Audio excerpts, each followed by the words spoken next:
Paano nga ba labanan ang takot at duda na ating nararamdaman? Pwede ba itong iwasan o talagang hindi natin 'to maiiwasan? Sabayan niyo ako sa video na 'to at talakayin natin ang mga paraan kung paano labanan ang ating mga takot at duda. Magandang araw sa inyo diyan. Ako po si Jan De Lucero po, isang entrepreneur. Halos kalahati na rin po ng buhay ko ay pagbebenta at pagnenegosyo ang ginagawa. At bago po tayo mag-umpisa sa ating pag-uusapan, kwento ko lang po saglit yung aking experience about sa topic na ito. Noong natigil po kasi ako sa kolehiyo, ang una ko talagang gustong gawin, maghanap ng mapagkakitaan. At syempre, habang naghahanap, tumutulong-tulong din tayo sa ating mga magulang para hindi naman tayo masyadong pabigat sa time na yun. Ang airpot ko po ay isang welder at may maliit po kaming welding shop sa baba ng bahay namin. Tsaka doon na rin po ako napapatulong halos araw-araw sa tuwing maraming projects or may project sa airpot.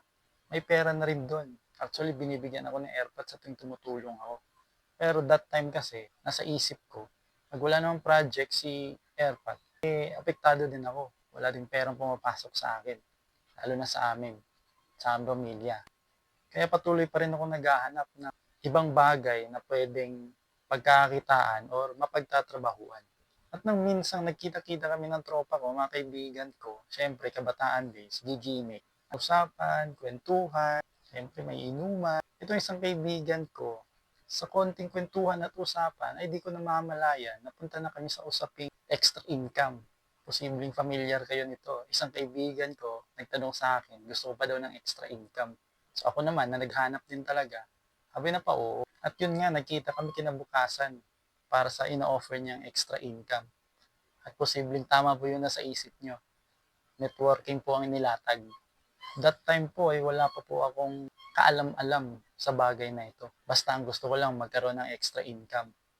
And yun, napasok na rin sa ganung mundo. I'm not against networking. Actually, gustong gusto ko po ito. Ang dami ko pong natutunan dito. At isa sa mga natutunan ko, tungkol sa paksa natin ngayon. Yung paano labanan, yung takot at duda. Nung napasok ako, iilan sa mga problema ko talaga, yung pag-iimbita ng tao, kaibigan, kakilala, lalo na yung hindi kakilala, pagpipresenta, at talagang mapapasalang ka talaga sa pagtayo sa entablado, kaharap at kausap yung maraming tao. Dahil newbie ako sa mundong to, ay umaattend po ako ng trainings paulit-ulit at ginagawa yung mga pinapagawa at mga dapat gawin sa field na ito. At yun, di ko namamalayan, unti-unti ko na palang nakakayanan na labanan yung mga bagay na dati kong kinatatakutan. Kaya dito po ay share ko sa inyo yung mga ilang paraan paano labanan sa tuwing yung takot at duda ay ating nararamdaman. Isang paraan para malabanan yung takot at duda natin ay ang dapat maging aware at ma-acknowledge natin kung ano yung kinatatakutan natin. Ang takot ay normal na nararamdaman ng isang tao. Hindi po natin kayang iwasan to. Parte po ito ng emosyon ng isang tao. Normal po na nararamdaman natin ito.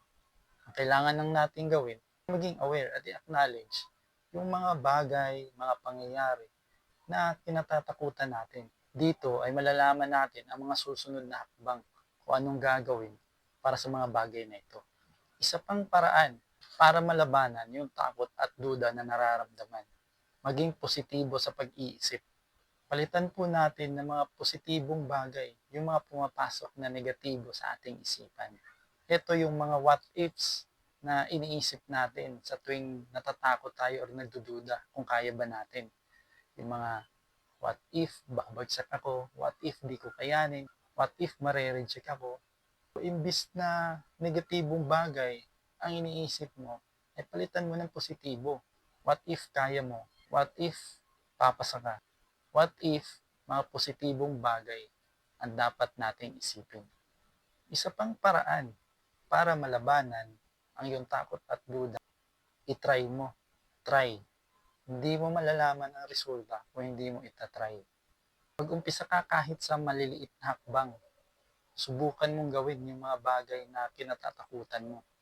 Ang takot ay kadalasan katang isip lamang. Sabi nga nila 90% ng fear ay hindi totoo. At doon sa 10%, 5% pa yung posibleng totoo. Kumbaga, yung mga kinatatakutan nating bagay or mangyayari ay nasa isip lamang. May mga times kasi na nauunahan na tayo ng takot, negatibo, kaya hindi natin malalaman kung totoo ba ito o hindi kung hindi natin itatry. Isa pa sa paraan para malabanan yung takot at duda, huwag matakot magkamali. Ang pagkakamali ay parte na rin sa buhay.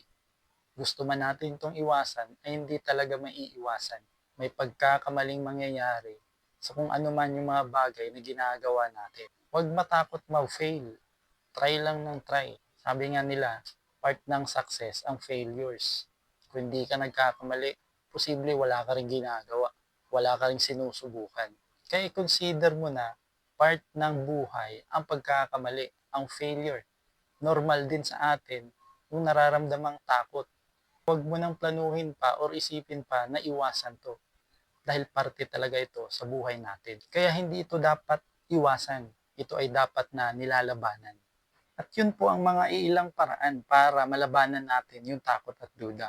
Kung meron pa po kayong maidagdag, comment down below para po may share natin sa mga taong nangangailangan tungkol sa paksa na ito. Niwala po kasi ako na ang takot at duda, isa sa mga dahilan or balakid sa mga tagumpay na gusto nating makamit sa buhay. Ang kalaban naman natin dito, once na nagpadala ka or nalamon ka na ng takot or duda mo sa sarili, ito po ang isa sa mga dahilan na hindi natin nakukuha yung tagumpay or kung makuha man, natatagalan dahil sa nararamdaman natin or natatalo tayo ng ating takot at duda.